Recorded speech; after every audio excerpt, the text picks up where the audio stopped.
So Rabbi Bronwen Mullin and Beth Achenbach. Here you go. Hey, hey, This is Beth. the piece. Hey, Bronwen. Hey. So here we are again, and yeah, I guess we'll again give people a taste of our chavruta. It's just it was so much fun. I mean, we've chavruted a lot of Jewish texts before. We've chavruted a lot of art. We've even made art together before. But in this context, I think was really cool around a parsha. Um, yeah. Okay. So I'll give a little background on Parshat Naso. We're now in the book of Numbers. I just want to say that this is a parsha that I felt very confident going into the Chavruta with Beth. Is an artist I extremely respect and love her work in photography and performance art, in poetry, and all across the board. And so Parshat Naso is a little bit of a disparate parsha. It covers several different things. We have a fairly large description of the actual not building, but the construction and set strike, as it were, of the Mishkan and the tabernacle, sort of at large.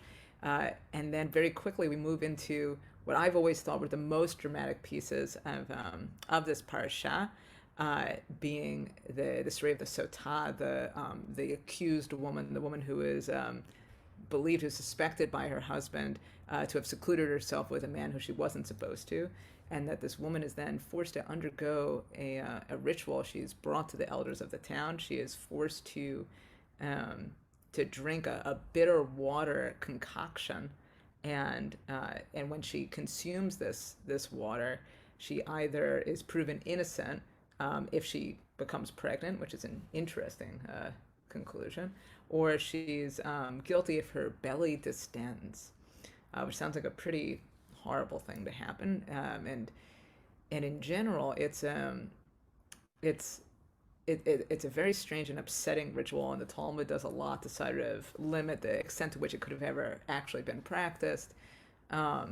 There's also sort of a number of apologetics made around it. It's like, well, because if she's found innocent, then she's actually protected for life because her husband can never divorce her, right? Because that's obviously a huge prize. Because who would, right, not want to stay in that situation after undergoing that sort of an ordeal?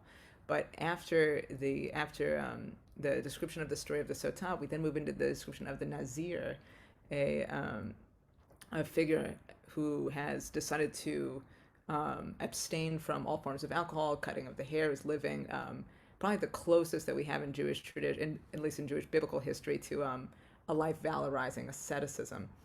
And so it's sort of a wild parsha in a lot of different ways, covering many, many disparate areas. But having studied this parsha before, having made my own artwork on it before, having taught it before, and sermonized on it in many contexts, I was very, very convinced. I'm like, I'm going to go into this with Beth, and we're going to do Sotah, and she's going to have some fabulous and interesting take on Sotah. And Beth was not interested in that at all. Instead, yes, laughing at it now, instead, Beth was consumed with these elaborate descriptions of the setup and takedown of the tabernacle, which was devastating to me, but really not devastating me, not just devastating, but actually terrifying, because I had to come face to face with the fact that actually I had never really spent any significant time with that part of the text. I really didn't have a good handle on it, a visual conception of it. It also made me feel exposed as, that like maybe I'm not as artistic as I think I am. Like, shouldn't I have an understanding of how all this material works? And anyhow, I'll turn it to you, Beth, to talk about what moved you about it, what was exciting about it, and we'll go back and forth.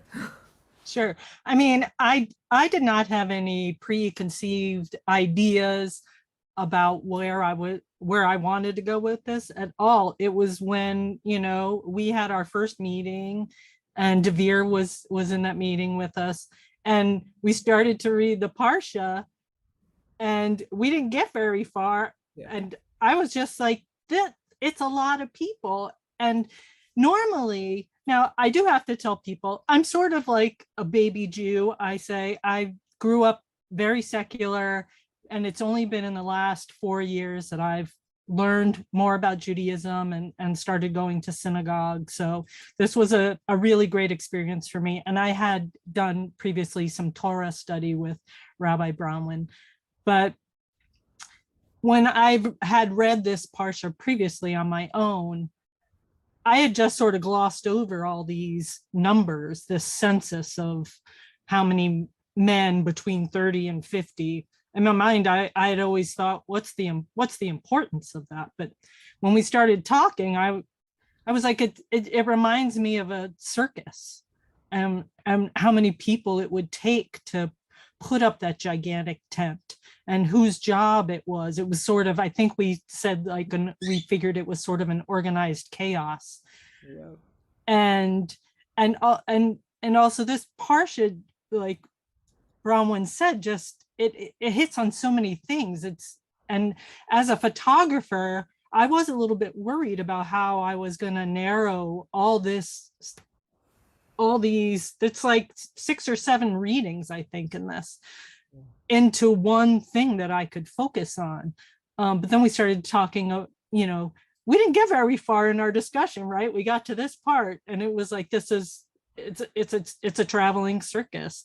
If you look on the poster to the left, in the very background, opaquely, you see all these tents sort of lined up. And that is an image of the tents of the Gershonites and the Levites and the Cohenites and the Merarites that I put in that background. It's just, and it's 8,500 men that it takes to put that all together.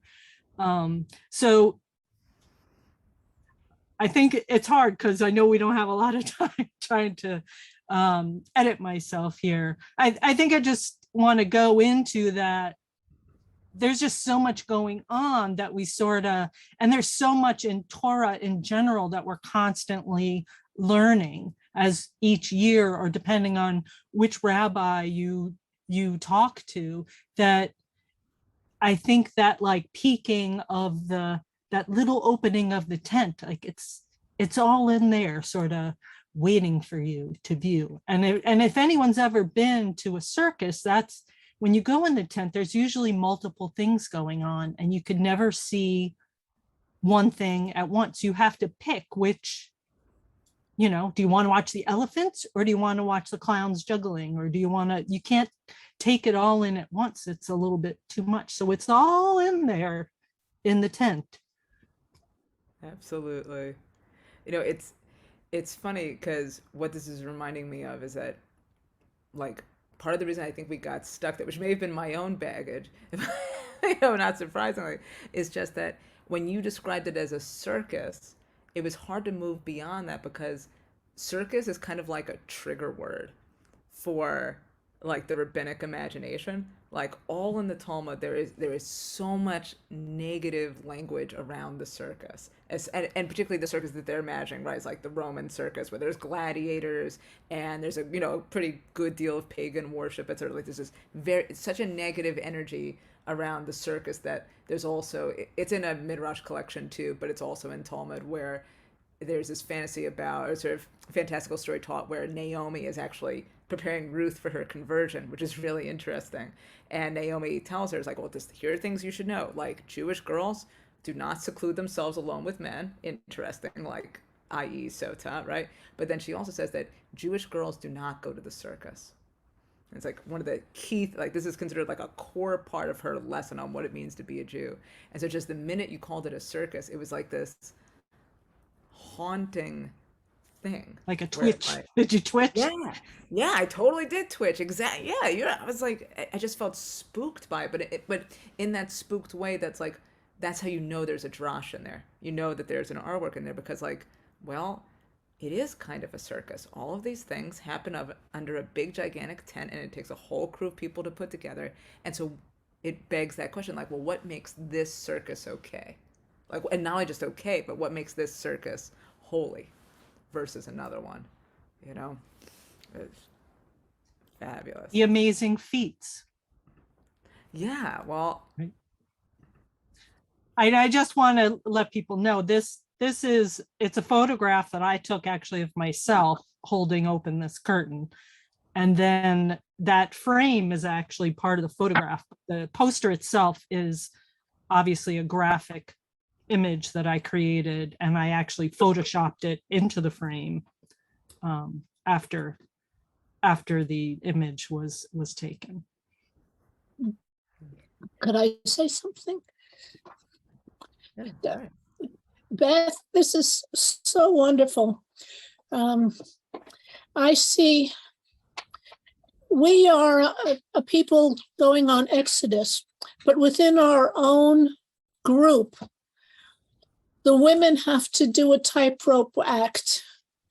We are not in leadership. We are so vulnerable. And look at she's holding her foot up with an umbrella on one foot. She has to balance and raise her family. And the fire breather, if we do wrong, who are the leaders who are going to sting us burn us with their words? And the strong man, there are Orthodox synagogues where I live, where God is male. Only the men get to carry the Torah. We women have to sit. It's absolutely bizarre. And this strong man needs a strong woman next to him. But we don't have it yet. I'm Reform, we have it, and we have rabbis.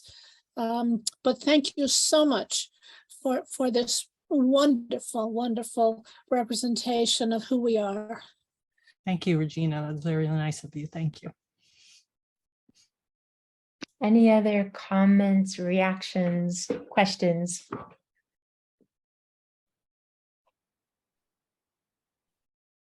You have a minute or two. I'm wondering, you're in the description, you're saying there's so much that's going on in the Parsha and in the putting up of the tabernacle, the taking down of it. It is chaotic in a way. And at the same time, the tabernacle, like there's a center point to it. And it's usually behind the curtains, right? Like, and only a few people get to go in to those places. So I find there's something very interesting, appealing, curious about what are we, even though there may be some chaos, a feeling of chaos all around, like what is behind that curtain? What is there? It's like boxes within boxes within boxes. If you start taking apart what actually is at that center point, and there's so much energy that's around it, but only one person gets to go in one time during the year, right? And even at that, it's dangerous. And you have like a little bit of smoke, I believe, in the description coming out from behind that curtain. So if you want to say one word about that. Well, that's, I think in the description of the tab inside, and this is where we got a little lost, right? There's the tabernacle, and then there's the, is it the Mishkan where the actual ark is? Yes. Bronwen, right? Yes. But there's a pit of fire in between those two things.